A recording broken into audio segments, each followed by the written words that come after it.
I stood on the hotel balcony watching Marcus adjust his camera lens for the third time. The Pacific stretched endlessly before us, but he focused on seagulls instead of the horizon. "Perfect light," he murmured, clicking away. I gripped the railing. We'd driven 6 hours for this, a long weekend at the Seashore Inn, supposedly to reconnect. Yet here he was, hiding behind his viewfinder again. "I'm going to explore," I said. He nodded without looking up. "I'll catch up later." The lobby buzzed with vacation energy. Families hauled beach gear while couples planned dinner reservations. I envied their easy intimacy. At 63, I felt invisible, but not in the liberating way I'd expected. More like furniture. Our room faced the volleyball courts. Through the window, I spotted 4 men setting up a net. They moved with athletic grace, all tan muscle and easy laughter. The tallest one spiked the ball, sending sand flying. His friends cheered. I pressed my palm against the glass. When had I last felt that alive? Marcus emerged from the bathroom, camera still hanging around his neck. "Ready for dinner?" "Sure." I smoothed my sundress, wondering if he'd notice I'd bought it specifically for this trip. He didn't. The next morning, I escaped to the beach while Marcus edited yesterday's photos. Sand warmed my bare feet as I walked toward the volleyball court. The 4 men were back. Up close, they looked younger than I'd thought, maybe late 20s, early 30s. The tall one I'd noticed yesterday had dark hair and an infectious grin. His serve sent the ball rocketing across the net. "Nice shot, Damon," called a redhead with freckled shoulders. I settled onto a nearby bench, pretending to read my book. Their energy was magnetic. They trash-talked and celebrated with equal enthusiasm, completely unself-conscious. The ball sailed over the net's edge, rolling toward my feet. I picked it up. "Thanks," Damon jogged over, breathing hard. "You play?" "Used to." "High school team, about 1,000,000 years ago." His smile widened. "We're 1 short today. Jake's nursing a hangover. Want to jump in?" I glanced back toward the hotel. Marcus would be hunched over his laptop for hours. "I'm probably rusty." "Come on," urged the redhead, Connor, based on the other's shouts. "We'll go easy on you." The 4th player, a quiet blonde named Ethan, waved me over. "Promise we won't spike it at your face." I laughed despite myself. When had anyone last invited me to play anything? "Okay, 1 game?" 3 games later, I was breathless and grinning. My serves wobbled, but I managed a few decent returns. They cheered my small victories like I'd won Olympic gold. "Same time tomorrow?" Damon asked as we gathered the equipment. I nodded before I could overthink it. Marcus poured wine at dinner, his movements deliberate. The restaurant's candlelight flickered between us. "You seemed happy today," he said. "Beach volleyball, right?" I nearly choked on my salad. "How did you—" "I saw you from the balcony." His tone remained neutral. "You were laughing." Heat crept up my neck. They needed a 4th player. The young men. He swirled his glass, studying the burgundy liquid. "Attractive group." I set down my fork. "Marcus, I'm not upset." He leaned forward. "When's the last time you laughed like that with me?" The question hung between us. Months? Years? I couldn't remember. "You seemed alive," he continued, "really alive." "What are you saying?" He reached across the table, covering my hand with his. "Do you find them attractive?" "Marcus, stop. Answer me." I pulled my hand away. "This is ridiculous." "Is it?" His voice dropped lower. "We've been sleepwalking, Alexis, both of us, but today, watching you—" He paused. You are the woman I married again. You're talking crazy. Am I? He finished his wine in one swallow. If you want them, if you want to explore that, I want to watch. The words hit like cold water. You can't be serious. I've never been more serious about anything. I stared at him. 38 years of marriage, and I'd never seen this expression on his face. Hunger mixed with something else. Permission. I don't understand. You don't have to. Not yet. I couldn't sleep. Marcus's words echoed through my mind as I stared at the ceiling. He'd gone to bed early, leaving me with my racing thoughts and a second bottle of wine. By morning, I'd convinced myself he'd been drunk, testing me somehow. But when I returned from volleyball, another sweaty, laughing session, where Damon's hand lingered on my shoulder during team huddles, Marcus was waiting with that same intense look.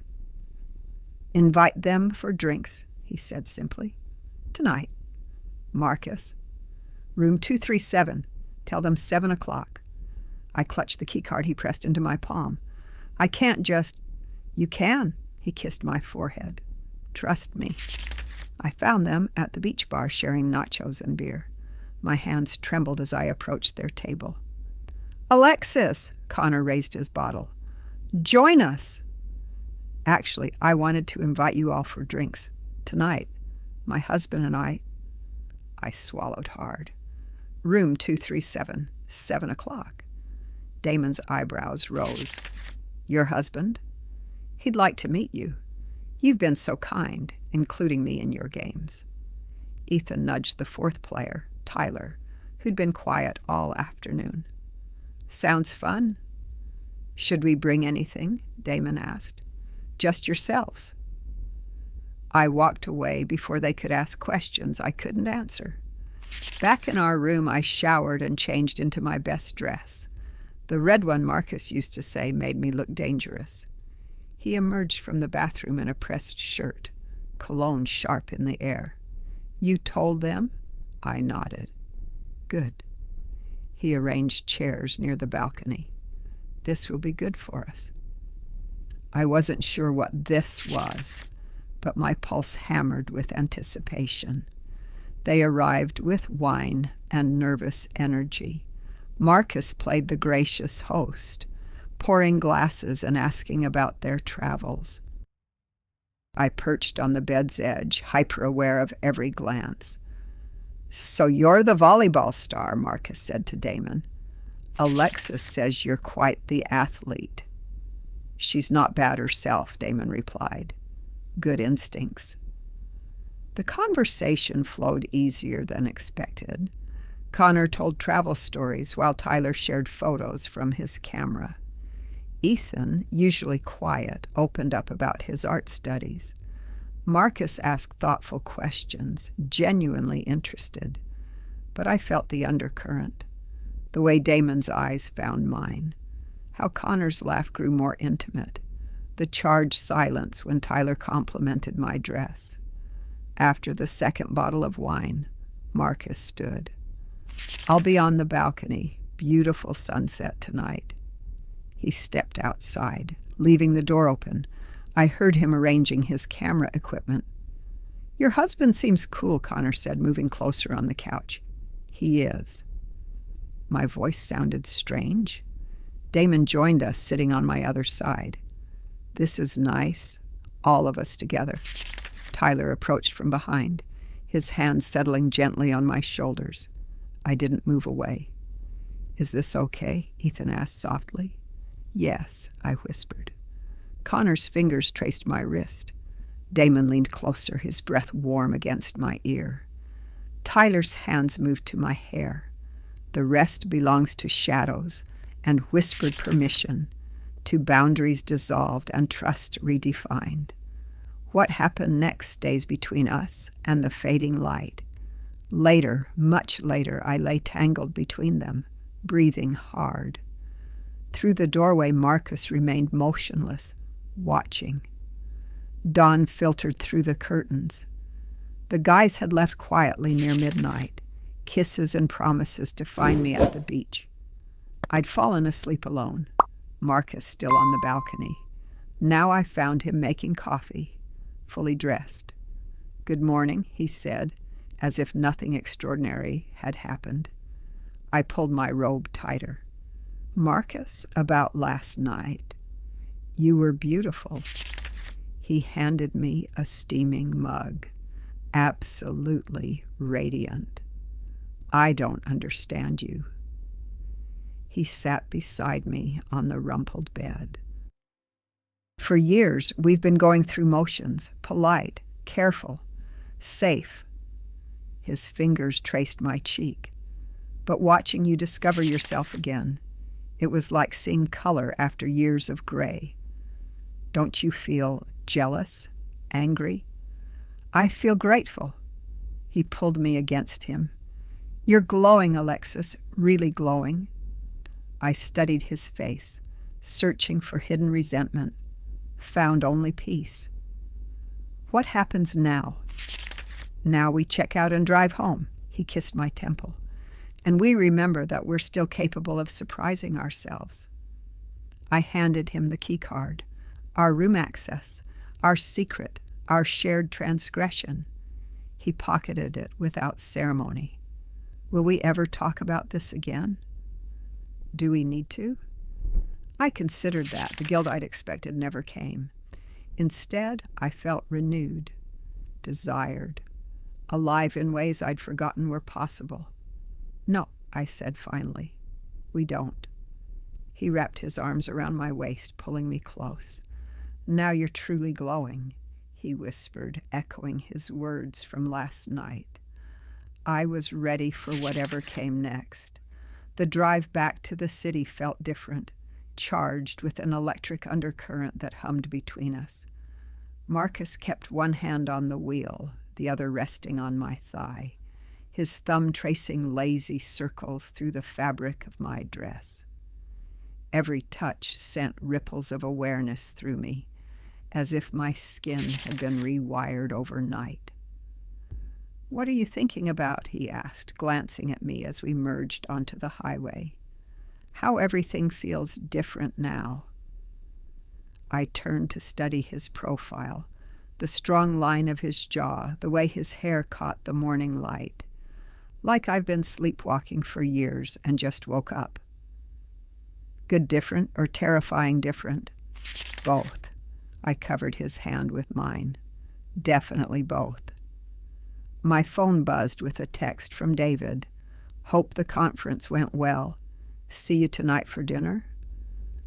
I stared at the screen, feeling oddly detached from those words, from that life. The woman who had left for this conference 2 days ago would have responded immediately with enthusiastic plans. Now I simply turned the phone face down. "Everything okay?" Marcus asked. "Just work stuff." The lie came easily, which should have bothered me more than it did. We drove in comfortable silence for a while, the city skyline growing larger ahead of us. Reality was approaching whether I wanted it or not, but I felt insulated somehow, wrapped in the cocoon of what we'd shared. "I have a confession," Marcus said as we neared my exit. My stomach tightened. What kind of confession? "I've been thinking about you since that first day in the office. The way you argued your point during the budget meeting, how you didn't back down even when Patterson tried to steamroll you." He squeezed my thigh gently. "You were magnificent." "That was 6 months ago." "I know." He pulled into my neighborhood, following the directions I'd given him. I kept telling myself it was just attraction, that it would pass. But then yesterday happened, and I realized I was lying to myself about what I wanted. We pulled up outside my house, the house I shared with David, with our carefully curated life of matching towels and scheduled intimacy. Looking at it now felt like viewing a museum exhibit of someone else's existence. "This is me," I said unnecessarily. Marcus turned off the engine and faced me fully. "I know this complicates everything. I know you have a life here, responsibilities. I'm not asking you to blow everything up. What are you asking? For you not to disappear." His eyes searched mine. "For the chance to see where this goes, whatever form that takes." I could see David's car in the driveway, could picture him inside, probably reading the Sunday paper with his coffee, maybe wondering if I'd gotten his text. The safe choice was to get out now, thank Marcus for an incredible night, and rebuild the walls that had crumbled so completely. Instead, I leaned over and kissed him, soft and lingering, tasting possibility. "I don't want to disappear either," I whispered against his lips. He smiled, that same devastating smile that had undone me in the hotel bar. "Good, because I have some ideas about our next project collaboration." "Do you now?" Lots of late-night strategy sessions. Very intensive research required." I laughed, feeling lighter than I had in years. "I'll have to check my calendar." "You do that?" He kissed me once more, quick and sweet. "Go, before I convince you to come back to my place instead." I gathered my purse and conference materials, my fingers lingering on the door handle. "Marcus?" "Yeah?" "Thank you for reminding me who I used to be." "You mean who you still are," he corrected. "She was just buried under a lot of expectations and shoulds. But she's still there." I walked up my front path on unsteady legs, feeling his eyes on me until I reached the door. When I turned back, he was still watching, and the heat in his gaze made my pulse quicken all over again. Inside, David called out from the kitchen. "Honey, how was the conference?" I caught my reflection in the hallway mirror.